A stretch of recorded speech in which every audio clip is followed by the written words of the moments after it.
Have you ever wondered what some of the easiest philodendrons are out there? If so, stick around with me and I'll tell you about some of the philodendrons that, at least in my experience, have been super chill, super easy, and don't need an awful lot of fussing.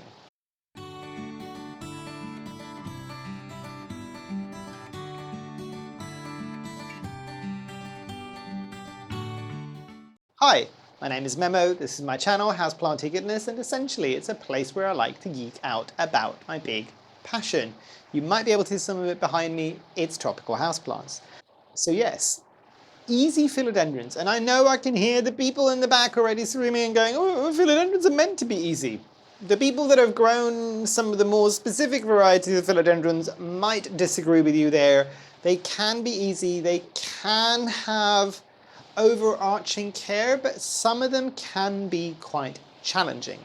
This is more of a video for the people that maybe are starting off, people that want an easy life, people that are still into philodendrons. Is there anybody out there, or is everybody just into anthuriums at this particular moment in time? Because I'm hearing a lot about anthuriums and people are forgetting about the philodendrons. So I'm going to bring some of the philodendron love back into the house. And let's start off with one of the philodendrons that I found exceptionally easy and is a variegated philodendron. And here she is. This is the white princess. So you can kind of see there, this is so much easier. If anybody's ever like, I want a big princess, put it down. I understand, but put it down. That way leads to heartache, trust me. So white princess, much easier. I have grown the white wizard. I don't think I've got the white knight. That one has been a pain in the bum. I have never had an issue with a white princess. Maybe it's just a plant that I've had, but overall, from what I'm hearing from a lot of people, white princess, super easy. And you do get those truly lily white leaves. And I mean, you can't beat the variegation on this, and it generally doesn't tend to go brown super easily. I have grown my white princess in regular household humidity as well as in here in my conservatory, and they have both done well and have kept the whiteness as much as possible. This plant, for instance, it was having issues, it was growing lanky, it was growing way too well, as most of the experiences that I've had with the white princesses are, and I literally chopped everything down to a stump. There was not a singular leaf left on it, and within about a month and a half, this is what I've got now. So that should tell you something. Granted, it had some decent roots in there as well. I also find that as a philodendron, this isn't particularly fussy generally when it comes to its roots. There's other plants that have got a lot of issues, other philodendrons that have got a lot of issues. Same thing goes with pests. I don't find that this philodendron generally tends to have an awful lot of pests. So yes, white princess, definitely one of my biggest recommendations for variegated philodendrons. Honorable mention when it comes to variegated philodendrons, and mine is way too large. I'll see if I can put some pictures here of a Philodendron Houseplantygoodness. And this plant is just super easy. Super easy. I know there's going to be people going, but it needs a moss pole. It doesn't. Mine doesn't grow in a moss pole. It's on like several janky support sticks. Is it growing in the best possible way that it could? Probably not.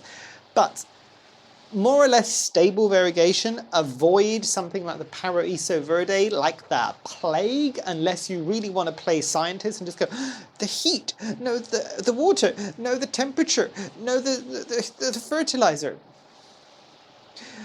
Just save yourself some heartache and just go for the Houseplantygoodness, and you won't have any of that faffing around to try to figure out what you need to do to keep it happy. My experiences, and I've done a whole set of reviews. I've done one review in the very beginning which wasn't a good review because I had issues, and I'll talk about them in just a second, and the other one was a much better review. So the reason why the first review wasn't so great is because mine took a long time to root out. It was a single leaf cutting with maybe like a tiniest bit of roots in it, and it took a while to establish. After it did, watch out. Super consistent grower, great level of variegation. That variegation is green and kind of lighter green or green and yellow or green or cream. If it's cream, it kind of dies down to like a lighter green, if that makes sense. It kind of fades a bit. But Also, really, really strong contender for a variegated philodendron.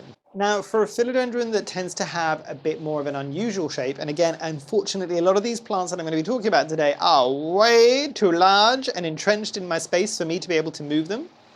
That should give you a hint as to why they're on this list, is plants that have got an interesting shape. And I'm doing the T thing here because I'm thinking of what a lot of people might buy, which is the Philodendron Holtonianum, which is also named, if I'm not mistaken, the Tesla plant, because the leaves come out looking like a T.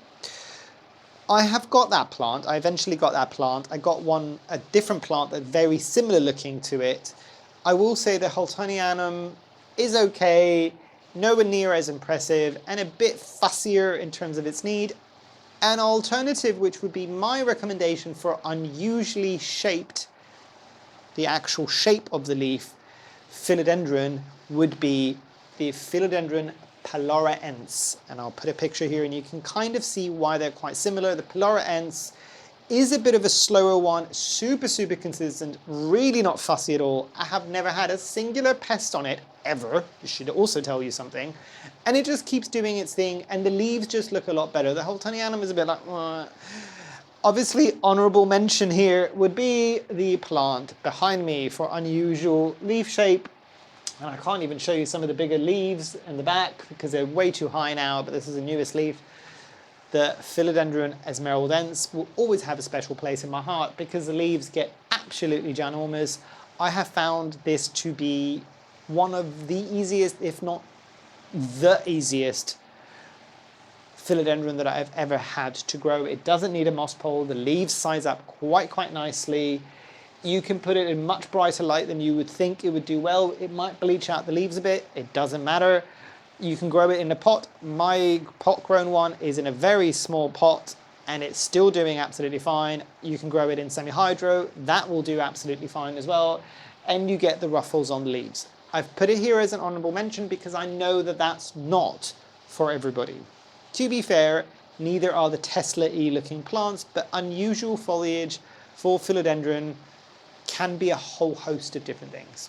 Now, if you want a philodendron that's got a bit more of a paddle leaf, so the leaves are kind of long and a bit more on the flat side, a bit more kind of leathery, and it can grow quite tall, again, without a moss pole, and it will size up quite nicely, is one that not a lot of people know about. I got mine from Ecuagenera a few years back at this point, and it is the Philodendron heleniae, subspecies heleniae. But if you can't find the subspecies heleniae, I would imagine the Philodendron heleniae would be absolutely fine.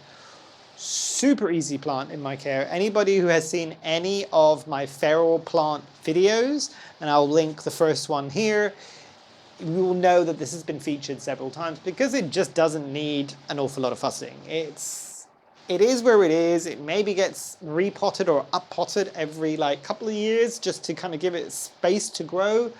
But big paddly leaves, it's getting sun bleached because it's right at the very top of the conservatory. And even though I've painted the glass so it's not scorching everything, that is still kind of like reaching out for everything. That is one that I would recommend to anybody, hands down, for big paddly leaves and kind of an upright structure. Super easy to care for, never had any problems with it. Shall we talk crawlers? So the philodendrons that will crawl down onto the soil level, and interestingly enough, the plant that I'm going to talk about is one that I have recently given up on. And it all makes sense. But the big one, and I don't think this is going to come as a surprise to anybody, would be the Philodendron gloriosum. It hasn't been for me, and I've done a whole review series. I've done a couple of reviews on it, and I was getting more and more disheartened with it. Absolutely nothing wrong with the plant. It's just I fell out of love with it entirely, and I kind of let it do its own thing, and it was very much something that I let go feral, and it didn't like going fully feral. It can still be a feral plant in your care, you just need to care enough about it to keep it alive. I just didn't. But yes, big leaves, crawling philodendron. I will also hasten to add here is Truly, if you have never grown a crawling philodendron or any kind of crawling plant that can get huge, because the gloriosum can get huge relatively quickly as well, think about it again, think about it again, and think about it again before you put that in your space, because a lot of us who have grown them over the years have given up on them just purely because of the level of space that they require. They don't go up, they take up a lot of wide space in your kind of environment. It is one of those things, if you ever want to get a crawling plant that can get huge, just bear that in mind, that you're going to need to give it space, which means you're going to have less space for everything else. If you want a statement plant that doesn't get particularly tall and will fill up a whole area, gloriosum is really good. It also ticks the box of velvety leaf philodendron quite nicely. So there is that to be said about it. What you, at least in my experience, don't want to be getting if you want an easy life is other types of crawling philodendrons. So the paloraense, give that a rest. Pastazanum, absolutely not. For me, biggest pest magnet from any philodendron, and I'm including the variegated into that as well. Heleniae is the same. There's issues generally. The heleniae is the one philodendron that I have never seen a plant being as attractive to spider mites as even the calatheas or the alocasias. Actually, that plant, and it's up at the very top there, is probably more attractive to spider mites than any alocasia or calathea I have ever had. So bear that in mind. I did use the gloriosum as a good example because generally in my experience, not an awful lot of pests, pressures, relatively easy to take care of and relatively easy to propagate. All you need to do is just lay the growing stem along the soil level and just cut, and you might even just be able to pull out a section which is already rooted, and then you can move it to somewhere else as well. So super easy Philodendron gloriosum. And whilst we're kind of touching on kind of velvety type philodendrons that maybe are not crawlers, because not everybody's going to want a crawler. Maybe somebody wants a climber. That could work both with a moss pole and without, in terms of getting larger, would be a hybrid. So the Philodendron, and I need to get this right, the Philodendron Splendid, not the Philodendron Glorious, because the Glorious is, Melano, I think, Melanochrysum Philodendron and a Gloriosum, I think. The Splendid is Melanochrysum Philodendron and a variegated. I have never been a fan of variegated. I know some people have grown it with success, but one of the other biggest pest magnets I have ever experienced when it comes to philodendrons. So hard pass for me. I've tried a few of them. I don't think I'm going to be trying again. But the Splendid doesn't have the same issue. The Splendid, again, anybody who has seen my feral plant videos will know that I have mentioned it several times, because at this point I have got so many different pots, tiniest little pots of propagated Philodendron Splendid, and some of the leaves on my Splendid now are probably about this big. Not a moss pole in sight, and it just does its own thing. So Philodendron Splendid ticks the box for best hybrid philodendron in my experience, closely followed by the Philodendron Dean McDowell, which is another crawler. Get the Dean McDowell, don't get the Pastazanum, trust me. But yeah, it's a nice, easy climber. You still get some of that interest. You get the red backs, or kind of a slightly blushed back as well. You get the velvetiness on the leaves. Super fast. Is it as fast as a variegated? Probably not. But the variegated, in my experience, is one of the fastest growing philodendrons. Again, my experience, yours might vary, but yeah, the Splendid just has a lot of the tick boxes from that, but not any of the issues, basically. On the point of that, both the variegated and I also have the Serpens philodendron, both have got those fuzzy petioles. The Serpens got even fuzzier petioles. Both of those are not plants that you want to have if you've got any mealybugs in your space, or there is any risk of you ever getting mealybugs, because those mealybugs will go and create homes within those kind of fuzzy petioles, and good luck in trying to remove those mealybugs without destroying all of the fuzz off of those petioles, or even getting rid of them as an entirety, because there are infinite nooks and crannies for them to go and make a home in there. So for me, both of those are a hard pass. But something like the Splendid, you still get some of that fuzziness, but enough that if you ever get anything like a pest, you can easily see it, remove it, and not destroy the kind of look and feel of the plant or the petiole. I hear some of the people saying, what about the coloured philodendrons? So coloured philodendrons is one that I've got behind me, and I don't know whether or not that's going to come up on the camera. If not, I will put some images here. That is my Philodendron Dark Lord. I have grown it in soil, I have grown it in semi-hydro, which is what it is now.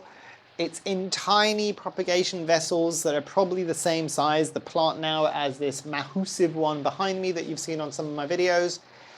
Absolutely no problem whatsoever. In terms of pests, it generally doesn't tend to get too many pests. I've kind of just turned a leaf now, and I will warn that you can get some white fly on that. Does it ever cause any problem to the plant? Absolutely not. Is it one of the fastest growing philodendron out there? No, because the leaves are very, very dark. The leaves are almost such a deep green on the top that they almost look black. And the backs, and again, this is something that I need to caveat and warn, because there's so many catfish photos of this philodendron online. The backs of the leaves can come out a really, really intense, like blood red when they first emerge, but then that dulls down to kind of like a maroony wine red in the back as it matures. Granted, I have always grown mine in bright indirect light. Potentially, if I had it in slightly less light, everything would remain a bit darker. But this is a plant that, as I said, isn't one of the fastest growing philodendron, but I would rather give it a bit more light, have a bit less of that darkness to it, and I get a bit more speed because, as I said, not the fastest philodendron.